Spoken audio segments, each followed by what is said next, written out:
Hello, everybody, and welcome back to another great edition of my Grue Rume Show. And for the Grue Rume Show today, I got a very awesome guest, and he is an actor, and his name is Dylan. I'll have him say his last name when he comes on because I don't want to butcher his name. It's a long name that I don't think I could say. But he's been in multiple television shows, and I'm really looking forward to talking to him about the roles that he's been doing. I am Rocco Cross. I am the host at Stutters. I am the host of the Grue Rume Show. And my interview with Dylan will be coming up very soon. This is my Grue Rume, and as always, welcome to my nightmare. So stay tuned, everybody. I was recording the whole time. No, it wasn't recording. I hit record and then my finger didn't get off it fast enough and it went back to stop again. Oh, okay. Technical glitches. That's all good. See that, talking about artificial intelligence, that just happened now where it went back and forth without me even hitting it. You know why? Because some computer was like, nah, this is too good. Rocco and Dylan are cooking. They're cooking Yeah, right. really good podcast talks, man. They're talking WWE. They're talking vaping. They're talking Fortnite, whatever. Fortnite video games. Yeah. Yep. Before I started recording, which I'm recording now, like we did touch on our passion for video games, and video games are fun. But yeah, fuck yeah, bro. Like yeah, as I was saying before, I got back into it. I played a lot of them when I was a kid because I had an older brother, and he put me on Tekken 3 when I was like 4. Tekken series, yes, I love that series. And I'm a 4-year-old like playing as Jin Kazama, like button mashing, not knowing what I'm doing, bro, like raging because that dude would beat me so bad on the game. And then I'd throw the controller down. I'd be like, "Hey, fuck you!" And then my dad would come in and be like, "Why are you swearing?" And I'm like, "Oh no, don't hit me!" But yeah, it's a huge part of my life. Video games. It was, and now, that's actually come back into my life. Last year, as I was saying before, when I got cast and Apples Never Fall, I brought my Xbox over because I knew I was going to be alone a lot, and I got back into it. I got back into playing like Halo, UFC, Fortnite. Yeah, those are my three. Those are my three games, and Nice. and yours are what, like the horror ones, like Silent Hill and Silent Hill, Resident Evil, and now like there's like newer horror games out that I'm love playing from my PlayStation 5. And you're a PS5 guy. Yeah, you're a PS5 guy? Yeah. Oh, where's my J right here, man? There you go. It was so slick. It was right there. I've got my little headset here. It's my Oh my god, I love it. just talking shit to people online. Like, bro, you know what we do in lockdown? Me and my friend, we're both actors as well. So like, in some of the Call of Duty lobbies, we'd like put on American accents, and then we'd switch to Australian accents. Like, bro, your game's shit. Like, and then we'd switch to American, and we'd be like, what the fuck, USA, baby, we made this game. And we would have an argument, right? Like, with ourselves, and the people in the lobby would be like, yeah, bro, what that American dude said, bro, fuck you. Like, and then, like, they'd pick sides, and we'd just be like, we got you. Oh my god, that is hysterical. Yeah. Oh, man. Yeah. Lockdown was fun. Because of video games. Yeah. Your American accent sounded good. Oh, thanks, man. Thank you. Yeah, I've been watching American movies since I was yee-high, so I'd hope that it's not trash. Oh no, it's not. Thanks, because I'm trying so hard, bro. I mean, your American accent sounds better than mine, and I live in America. What is that, Philly? You're from Philly, right? Philly, yeah. Oh, we had a cast member from Apples on Philly, Nate. Nate. He played Simon.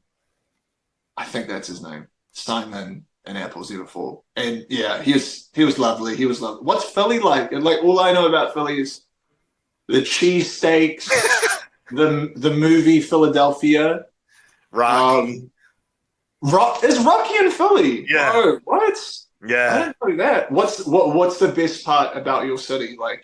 Like sell it to me like I'm a tourist. I'm like, Oh, damn. hey man, I'm looking for a place in America to come to. LA's pretty cool. Texas maybe. Philly?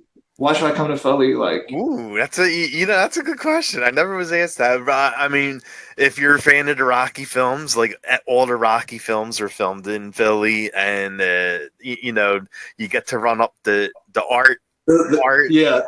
art museum steps, just like Sylvester Stallone did. You run up the steps, and then the Rocky statue is still there, and like no way. yeah. So that's a real statue. It is. Oh, wow. Yeah. That's so cool. And tourists actually come like from all over the world just to take a picture in front of it. That is crazy. I know, right? I think you have sold me on the idea of Philly. I gotta. But wait, okay. If I go there, right? Because I'm a big foodie as well. I love food. Did you ever eat a cheesesteak though? I've had like trash versions of like cheesesteaks that say that they're authentic Philly cheesesteaks, but it's really like just not at all. But if I come to Philly, is there like a place that has like single-handedly, in your opinion, like the best cheesesteak? Well, I'll say this: like the tourist traps is Pat Steaks and Gino Steaks. Like those are the two cheesesteak shops that everyone around the world knows, and when they come to Philly, they automatically ask for like, where's Pat's, where's Gino's, but Gino's is for tourists. Like the real good cheesesteaks there's so many other places that are better, like for the real homemade cheesesteaks. Like you got John's roast pork, which is like this little hole in a wall stand, and Wow. the sandwiches are like amazing there. And then you got Phillips Steaks, and there's a lot of good places. Yeah. Oh man, I'd have to check those out. Like if I'm ever in Philly, I want to rewatch this interview and just be like, okay, wait, what was it the Rocco said? Okay. Well, I mean, if you ever do come to Philly, I'll take you to the cheesesteak spot. All right. Yep. Handshake through the thingy. Yep. All right. We got to tee that up somehow. Exactly. Yes. I can't wait, bro. I'm actually so hungry. Like just thinking about it. I'm hungry too. Like talking about cheesesteaks now, and it's funny. Like that tourist trap one, Pat Steaks. It's actually only like 3 blocks from where I live at. No way. Like, I hardly go there.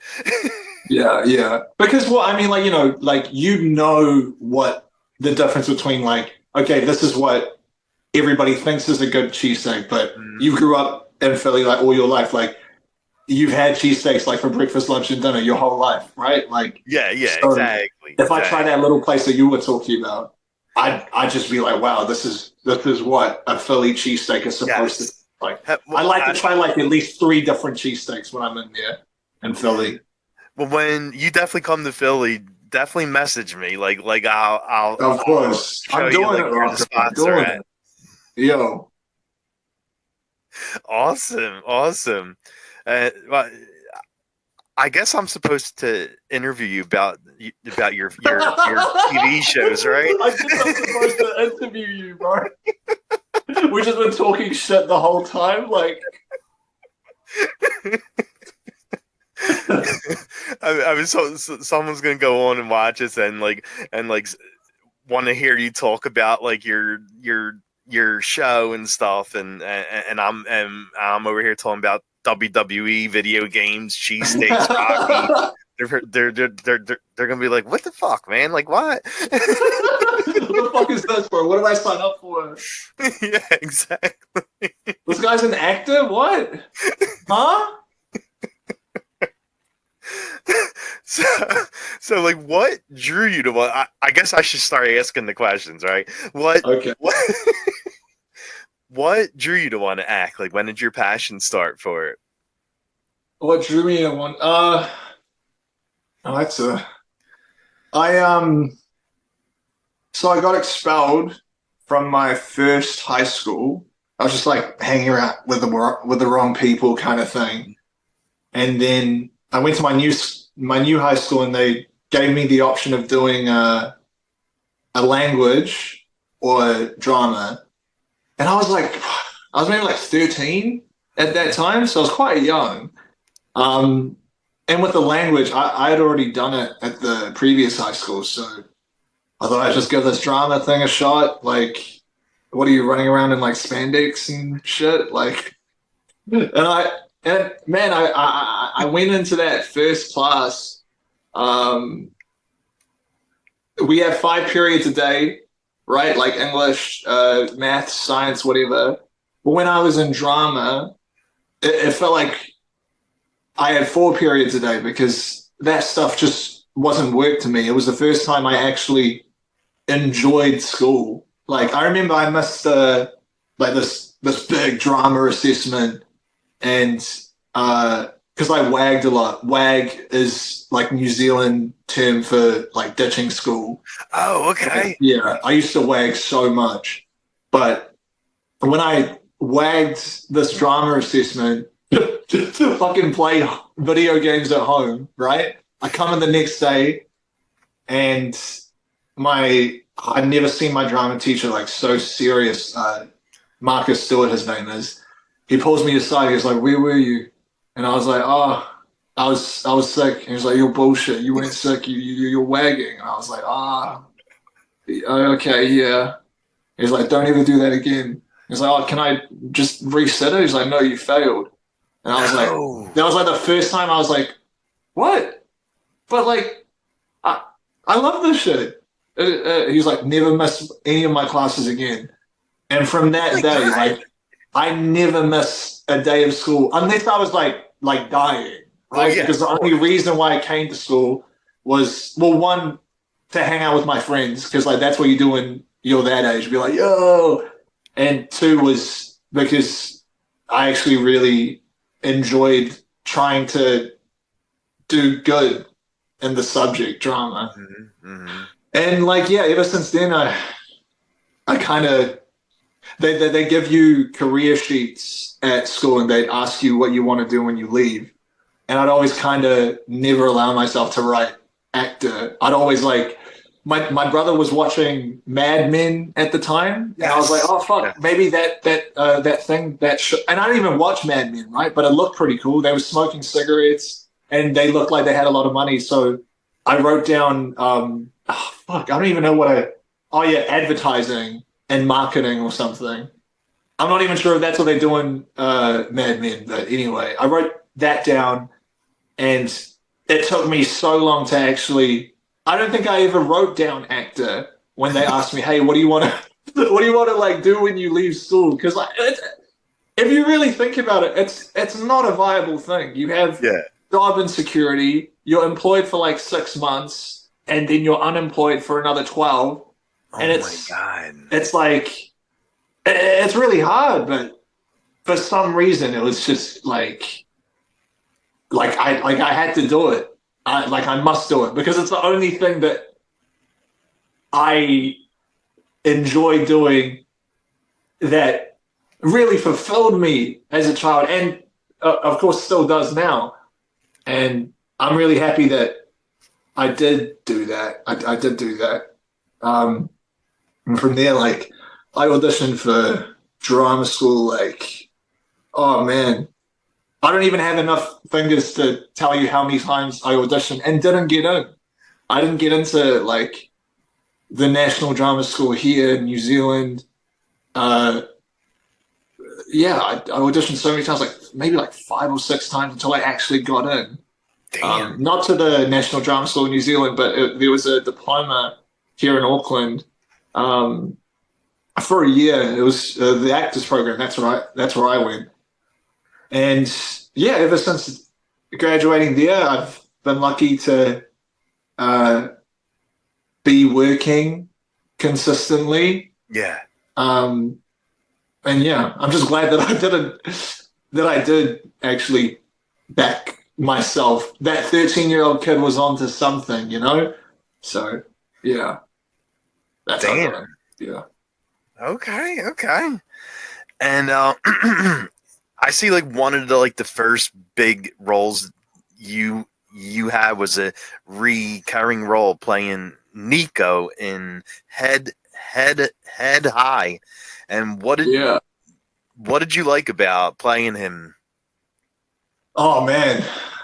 Yeah, that was yeah, as you said, like the first kind of big recurring role here in Yeah. New Zealand.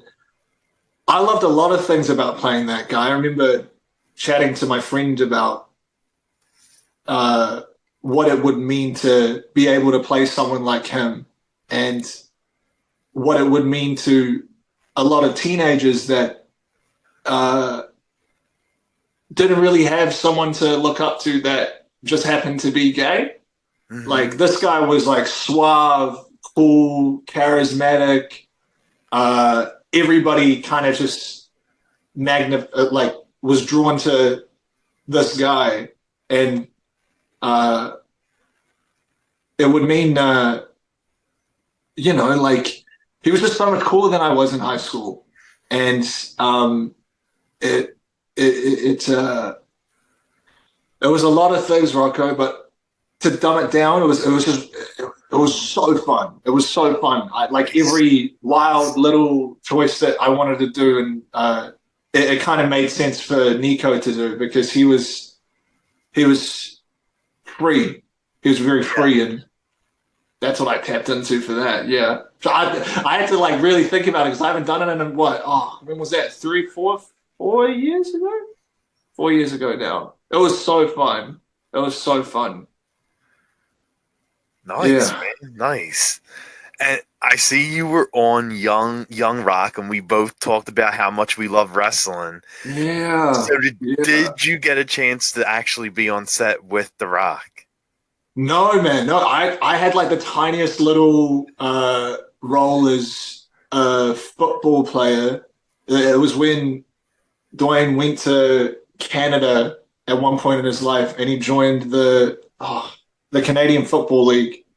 And literally, the scene is like me, like in a fireman helmet because he's also a fireman, and he's just like pissed off that the guy playing Dwayne Johnson, Uli, is coming into the team, and I'm like, hey man, fuck you. Like, I don't actually say if you because it's NBC, but Oh something yeah, along the lines of that. So no, I didn't get to meet Dwayne Johnson, but like, man, it would have been like right, crazy. I would have done right. something dumb. I would have just been like, bro, gee, I feel like we're cousins or something. Like, because every Polynesian is related to Dwayne Johnson somehow. Seriously. That's that's a good point. Like he always brings someone out that's either his cousin, his uncle. Yeah. Yeah, yeah, it's crazy. The Polynesian people are very family oriented, right? Like, so you don't get just me. You get like the whole like the whole whānau like family, and yeah, yeah. That was a really cool experience because it was one of the first times I got to like travel for work. To like Hmm. go to Australia. I'd never been to Australia, Okay. um, and that was during lockdown as well in 2021. So that meant while New Zealand was locking down, I got to kind of live out my dreams and be on a set. And Australia wasn't actually on lockdown, so that was yeah, it was so Oh fun, wow, man. they weren't on lockdown. They no, so Australia, the city that we went to was Gold Coast. So I think if I remember correctly, Sydney was on the biggest lockdown, but where we were filming in the Gold Coast, they weren't on lockdown. They were. I think they had this weird stipulation of like you have to be sitting down at a club when you go to a club. So the clubs are open and stuff, but you just had to be sitting down. You couldn't be standing up boogieing or something like that. Really? Yeah, yeah, yeah. And while like New Zealand was like on like I think that was one of the longest ones as well. I think it was like 6 months, maybe? No, 4 or 5 months of like lockdown. I got to, be on set and see Australia. Like, yeah, it was crazy, man. It was crazy. Oh my God, that's awesome. Yeah, yeah, it was, bro. It was. Nice, nice.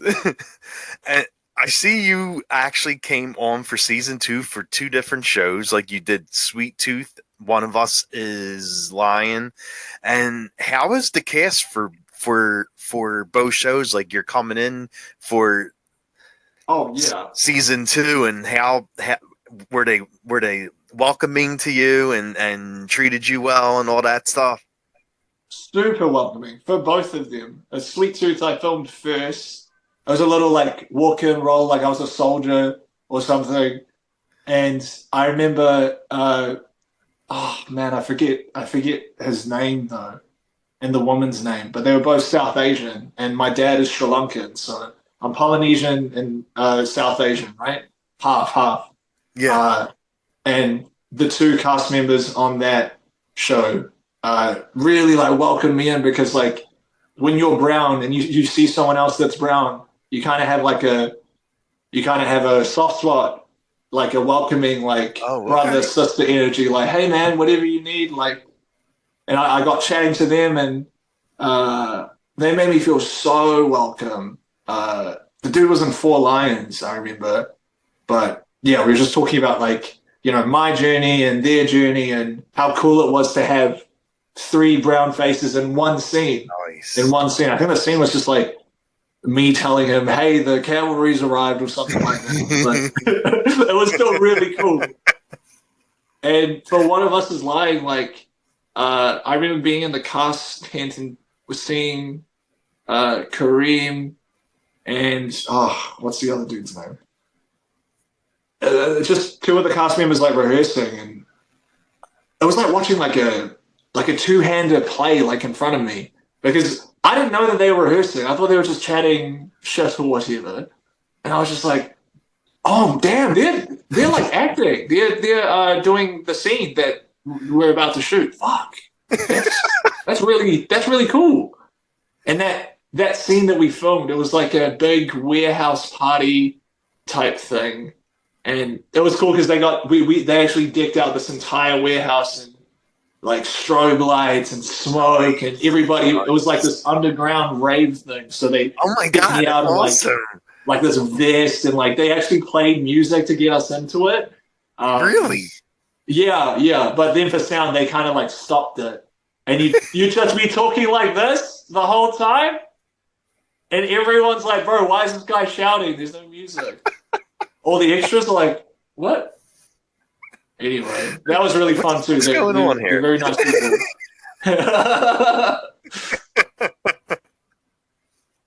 Oh my God, I love it. Yeah, bro, it was really fun.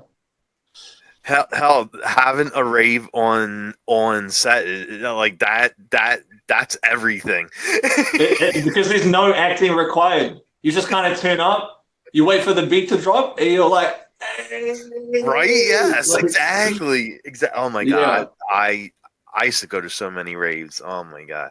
Oh man, same. Like there was like this huge rave scene when we were teenagers. I Hmm. think it was called like Splurge or Dub Fusion or something, where they played. Nice. And this is when dubstep was like at its peak. It was like Yes. 2012 or something like that.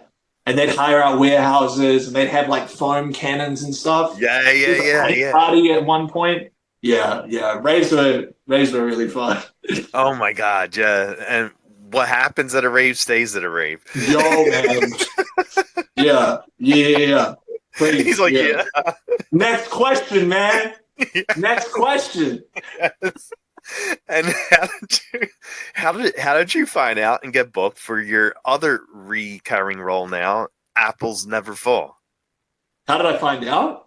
like how did you find out about the show and get booked for it? Oh yeah, well, it was like a Friday, I remember, and I think it was quite late at night as well. It was like 10 o'clock at night. I was quite tired, and I think I just had an argument with my partner as well. And then like I'm in the bathroom, I'm just like, oh, what the fuck, like. And then my phone rings. It's like an email from my agent, and they're like, "Hey, we got this audition. It's due on Monday." But like my birthday was the next day, right? So like I had like this big birthday party planned, and I was like, oh, and I just had like a fight as well, and I'm just like, oh, and it's nearly midnight. I'm like, oh, so I wasn't gonna do it, man. Like dumb fuck McGee over here wasn't gonna do this like life changing like role, Right, and I was like, oh, I mean, I guess like I'll because I've got to make up to my girl because we just had a fight, right? So like I got to like 10 to 11 care type shit, like go in there, put on some Pretty Little Lies or whatever, Big Little Lies we were watching at the time, and like I watched it with her, waited for her to go to bed, and then at midnight I started learning, right? I started like learning the sides for Ethan, the detective. Mm-hmm. And then the next day, we had the party, my birthday party, whatever. I didn't drink too much, but like it was like 2 o'clock, 3 o'clock in the morning, and like while everybody was like, wait, I was just like in my room, like door locked, being like, oh, when was the last time you saw your wife? Like on my phone, just like trying to learn the lines, and yeah, and then on the Monday. I remember, like, I got my friend to come over, and we were watching Jake Paul versus Tommy Fury, I think, the boxer. Okay. And then after that, we did the tape, and then with some offers, I guess. Like, I remember seeing a episode of Euphoria where Zendaya played this like over the top detective, and she was just like wired, right? And I was like, fuck, yeah, I remember when she did that. Like, maybe I can put some of that into this because I thought it was so, like, compelling watching her do it. Yeah. And so, like, I just got, like, a piece of chewing gum and I was just like, yo, should we arrest this chick? Like, or something, like, and for some reason that meant it was, like, good or something. I don't know. And then, like, I sent in the tape, like, being like, fuck, I don't know. And then, like, a couple of days later, I got the call that, like, it was a callback. And I was like, oh, shit. Really? They actually Really? liked it. I was just chewing gum, bro. Like, and then the callback was the next day on the Friday. And I was like, fuck, I got to, like, prepare. Yeah. So I went to go buy some chewing gum and then hit up my mate, Arlo. I was like, hey, bro, can you help me read for this thing? I got a callback. He was like, oh, yes. Nice. Did the callback, met the director, Chris Sweeney, and Melanie Marnick, the showrunner. And, yeah, we did it. And with auditions, man, you got to, like, kind of just forget about it after you do it because you get your hopes up too high. It's like, it never really does work out. It's like when you forget about it completely, I don't know. For some reason, the universe is like, okay, you can have this. So when I finished it, I forced myself to forget about it. And I was chilling in bed on Friday morning the next week. And I get a call from my agent. And she says, hey, Dylan, unfortunately, I got some bad news, and I'm like, fuck, I knew it. I knew I was shit. I hate when those words come out of someone's mouth. Bro, and they were playing with me as well. I was like, bro, why are you opening up this phone call with a bad news, man? You could have just emailed me or something and, like, not hear me cry. But she was like, hey, Dylan, I'm afraid I got some bad news. They said, unfortunately, you can't do the movie Grafted. Grafted was the movie that I was supposed to do. And I was like, huh? Oh, what? Why? And they're like, because you've been casting apples never fall. And I was like, wait, what do you mean? But like, why can't I do because I didn't understand like what she was talking about. I was like, no, Dylan, you've been casting apples never fall. And so I was like, wait, what? Bro, I screamed, bro. I screamed like I'm sure the neighbors were concerned for like The neighbors were concerned. for like safety of the people in the house. And I was just like, wow. It was like prime. It was like I won like a UFC fight or something. It was just like, wow, what the fuck? Are you sure? And they're like, yeah, Dylan, yeah. And I ran up to my mom and like just told her.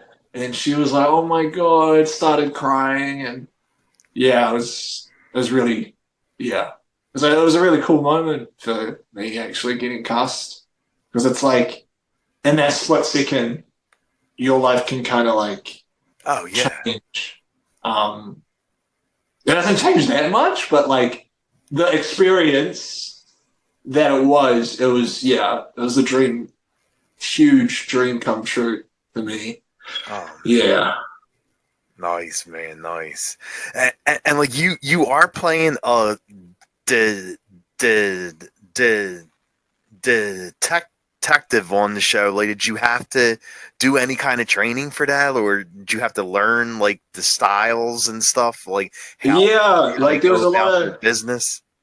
there was a lot of research. Like on YouTube actually there's a whole bunch of interviews of detectives and suspects in interrogation rooms, right?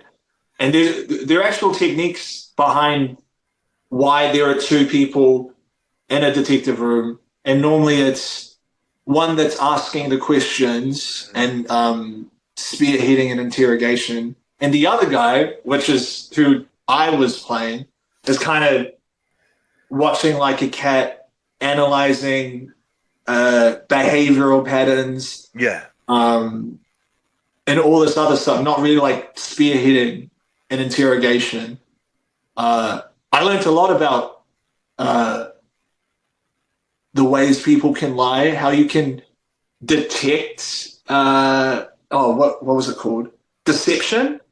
Oh, And there's really? no clear indicator of how you can truly detect deception, but there are patterns. Like if people get uncomfortable, they kind of have to do little massages to themselves like this. Really? And that, I believe, is called a pacifier.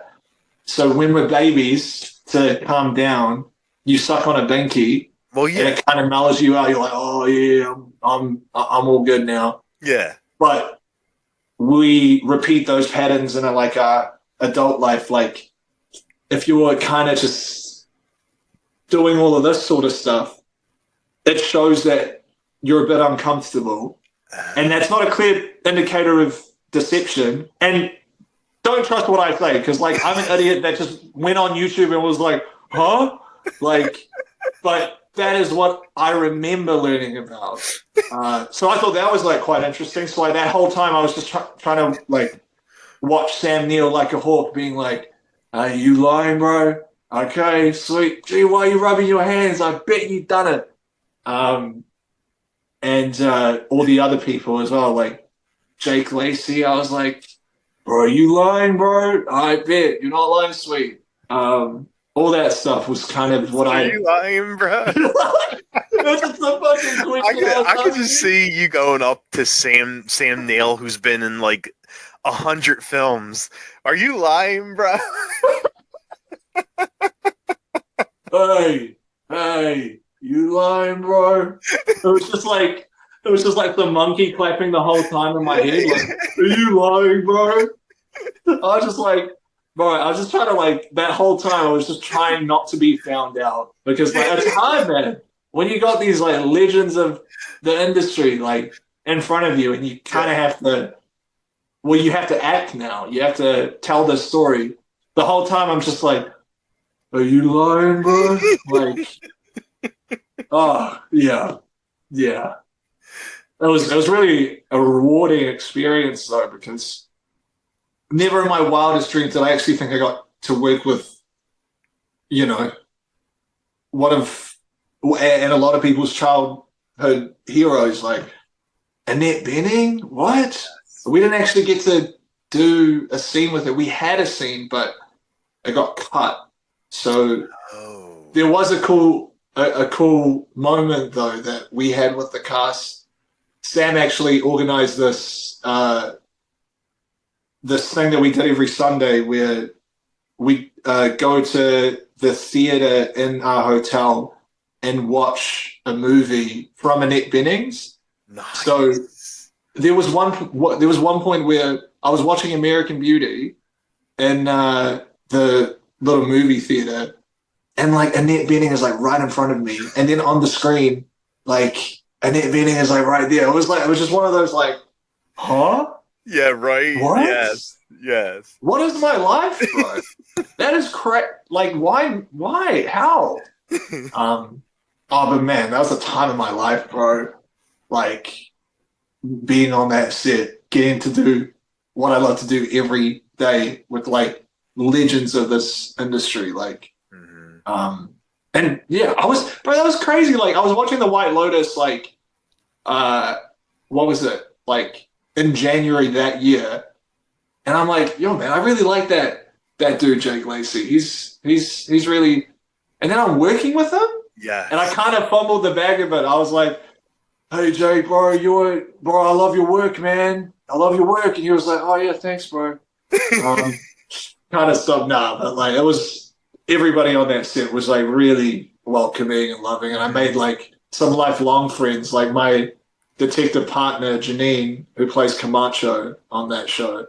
Oh, man, what a woman. And what a workhorse of a woman. Like, I got to watch her work every day. I got to problem solve with her every day on that set. So she was really like the person I'd come to every time we were on set to be like, hey, I don't know, is it good? She's like, yeah, no, come on, like back yourself kind of stuff. So yeah, just super grateful for her and a lot of those other people on that set. Yeah. Nice. And what about like, did you have what scene did you have the most fun shooting? It seems like you had a lot of fun on that set. Is there a scene you had the most fun shooting? Oh man. Oh.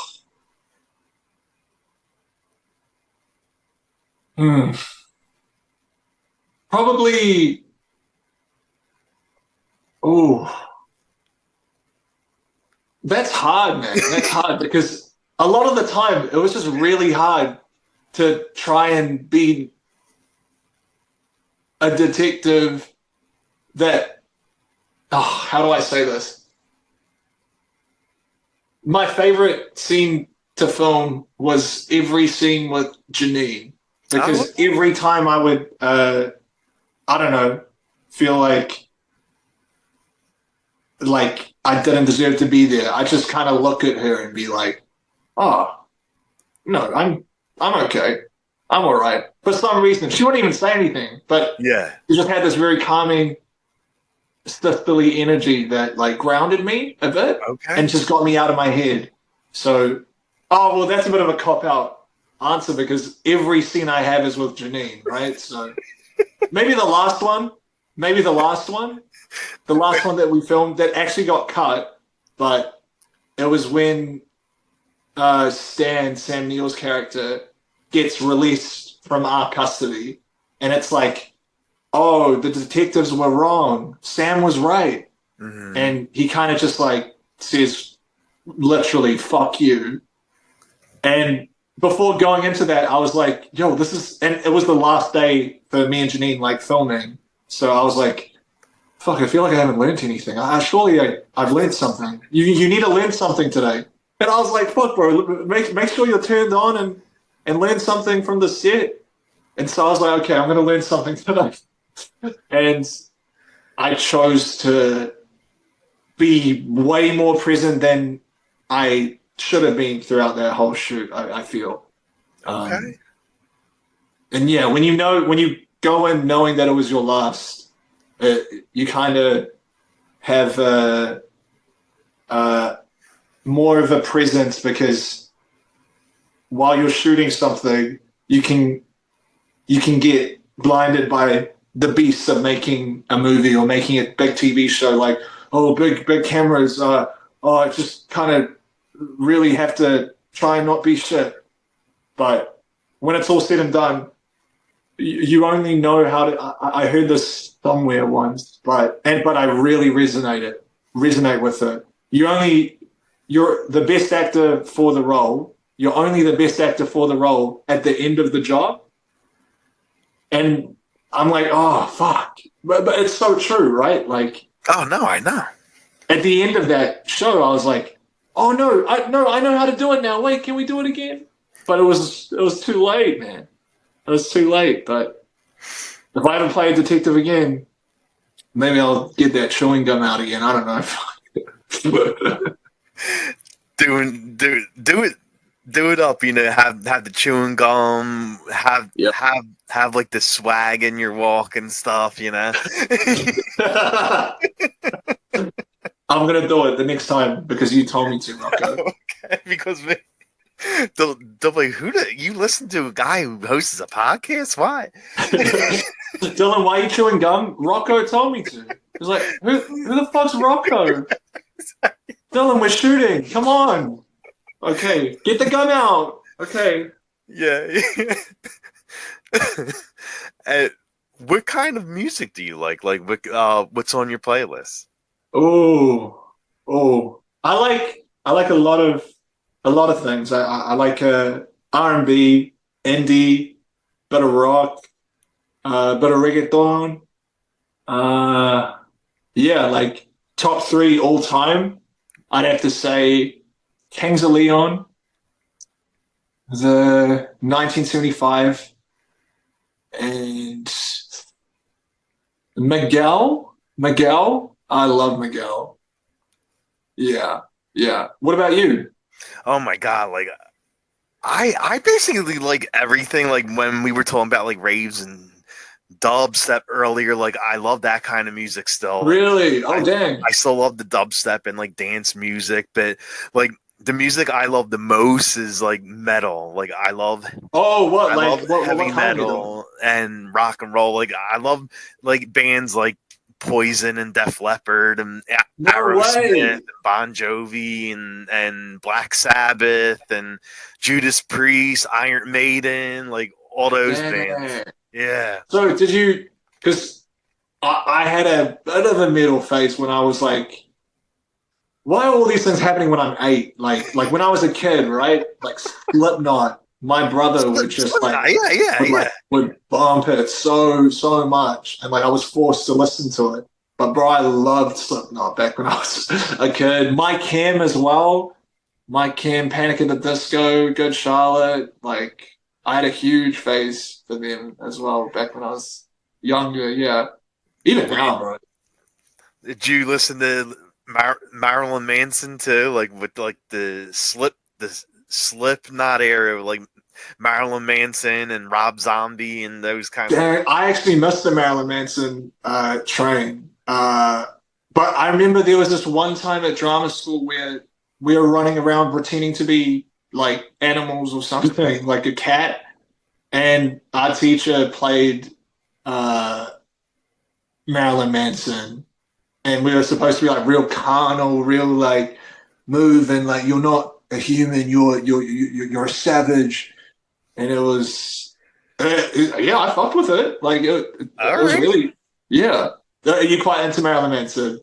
Yeah, like at that time when I was like listening to it like real heavily, like I went and saw him in concert and No way. What was the yeah. Marilyn Manson concert like, bro? Oh my god, it was absolutely crazy. Like he's cursing at Yeah. people. He's like diving off the stage and it was wild. It was wild. It was Damn. yeah, like he was wild. He was pleasuring himself on stage. No way. Yeah. Bro, what? It You have was it seen was like it a was lot, Rocco. You've seen a lot of things in your time, man.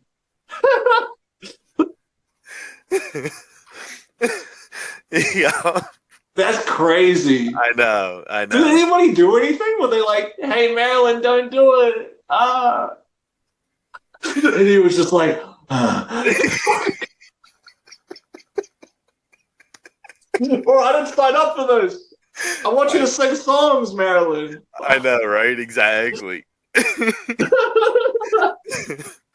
And what do you think would be like your go-to karaoke song? Teenage Dirtbag, Weedus. Yeah? Yeah. All right. Okay. What about you?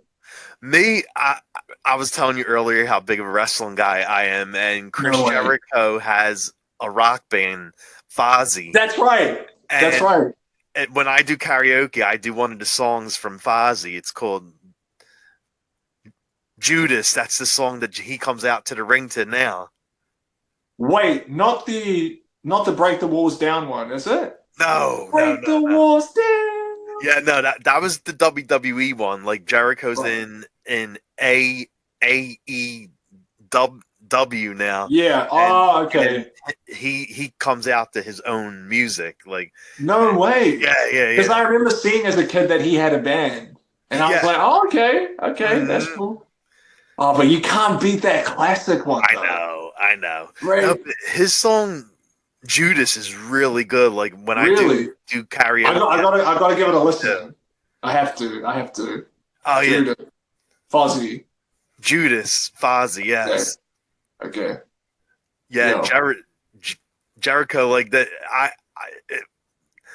Funny stories, like every time like Jericho come out to the ring and Judas is playing, and I would be like, and I'm sitting home and I'm just like jamming, and I'm screaming on the top of my lungs, Judas in, like I'm just like screaming the song, and man. And I just interviewed Jericho for No way, what? Terrifier 3. What? Yes, he's in what? Terrifier 3, the horror movie. And what the heck? They gave me like 10 minutes with Jericho. Bro, what did you ask? What did you ask? Like, I was like so scared, like I was stumbling over my words, I was freaking out. Oh, man. But I couldn't ask nothing about wrestling or anything. It had to be about Terrifier and Art the Clown. How hard is that for you though? Because you are literally like, yes. Wait, what? Isn't that crazy, Rocco? You got to interview one of your heroes, but you couldn't ask him about like any of the stuff that you actually wanted to ask him about. I know, exactly. It was insane. And a week after I interviewed him, I went and saw him. He was in Philly for his band, Fozzy. Fozzy, yeah. And I went to go see them. They were playing like a smaller show, of course. They aren't like a big band, so they played a smaller show. And me and my cousin went, and we're walking in, and Jericho's on stage, and he's doing the sound check. And he turns around, he sees us walking in, he's saying hi to us, and then he looks at me, he goes, I recognize your face. He points to me, and I was like, oh, I just interviewed you for Terrifier 3. He went, fuck yeah, that's right. And then no way. Yeah. And then he recognized you. He recognized my face. It was I was like shaking. And then I'm standing there with my cousin, and Jericho stops the set after the second song. He's like, "Oh, I'm gonna do something." He says, "I'm about to do Judas," and he says, "And I'm gonna have a fan come up on stage, and they're gonna sing Judas at me." And he pointed to me, and I'm I'll send you the video. Like I'm on stage with him singing Judas.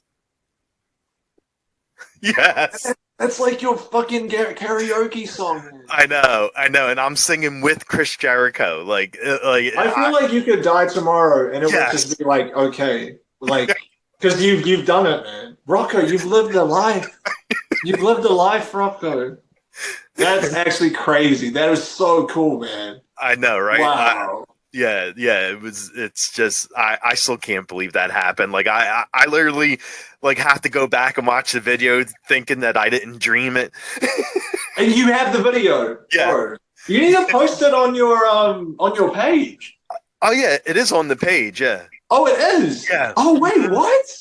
Oh no, I need to see it now. I'll go I'll go watch it right after this. Okay. Yo. And bro, the first time I hear this song, it's not because I looked it up on Spotify. It's because you're actually singing it with Chris fucking Jericho. Yes. That is crazy. That is so cool, man. And I'm a big horror fan too, so I Yeah. always ask my guests this: are there any horror films or even horror video games that you like playing? Ooh.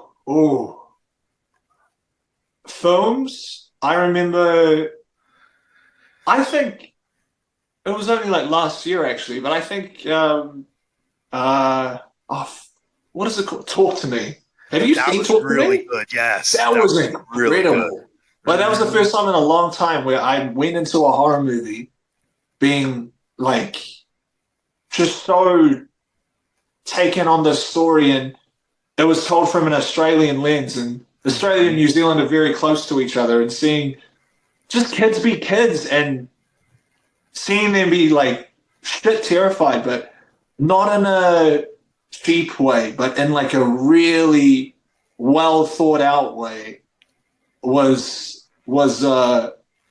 really refreshing, I think. And obviously, like Exorcist, when I saw that when I was a kid, bro, what the heck? 28 days later as well for me. Yes. And there was another one. Hill House, pretty good. Haunting of Hill House. Have you seen that? Yes. Yeah, Another good one. Yes. And horror video games. There was one that I used to play. What was it? I can't remember. I think it would have been Left 4 Dead or something like that. Obscure? Did you remember that game, Obscure? I do remember that, yeah. Bro, like it had Sum 41 as the trailer. And like I love the American Pie movies when I was a kid. So and American Pie had Sum 41 like throughout it. And I remember like seeing the trailer and being like, bro, I need to play this game. Dude, it was terrifying. Because bro, I think I'm playing these games like way too young. Because if I had kids and they were like 6, 7, 8 playing fucking Silent Hill, Resident Evil, I would not be okay with it. I would not be okay with it. I wouldn't. What were my parents doing? Nah, I'm glad that they didn't do anything though. They were just like, oh, they're just playing. Yeah, exactly. They're like, oh, well, he's staying quiet. Just let him do what he's doing. Yeah. I don't know if I was that quiet, bro. I was a little, yeah. He's like, yeah. And I guess the last question I'll ask you is like, where can fans follow you, and also if you have anything else coming up that you would like to plug? Yeah, well, they can follow me on Instagram if you want. You don't have to. I don't really post much. I kind of just like lurk and stalk my friends, being like, "Hey, what are they up to? Oh, they're not hanging out with me. Sweet." I think I could say this. I've got a movie coming out on Valentine's Day next year. It's called Hard Eyes. It's a horror as well. Nice. So be up your alley, man. Like, oh man, you definitely have to come back on for that. Oh yeah, fuck yeah. That'd be really cool. I'd love to. This has been really fun, man. Because you're a cool dude. We got the same interests. Chatting shit, talking shit. Dude, like this has been so much fun. Like I really like you. You're so. So do I, man. Like, yeah, you're really good energy, bro. Yo, dude, like if we were in Philly, or if I was in New Zealand, hang out. Like, we would be hanging out, man. We really would. Out. Yeah. You take me to see the Philly cheesesteak, I'd take you to a UFC or something. Bro, yes. Bro, look, they punch each other for real. Like, I'm really they're really getting hit. Yeah, if you come to Philly, like for the cheesesteak, definitely tell me. Like we'll hang out. 100%. I'll show you Philly. You're my tour guide, bro. When I come. Yeah. Awesome, bud. Thank you so much for this. It was really nice meeting you. It really was. Thank you so much, bro. This has been really fun. We'll chat soon, yeah? Definitely. Cheers, bro. All right, buddy. Well, have a good one. You too, man. Oh. See you. Bye.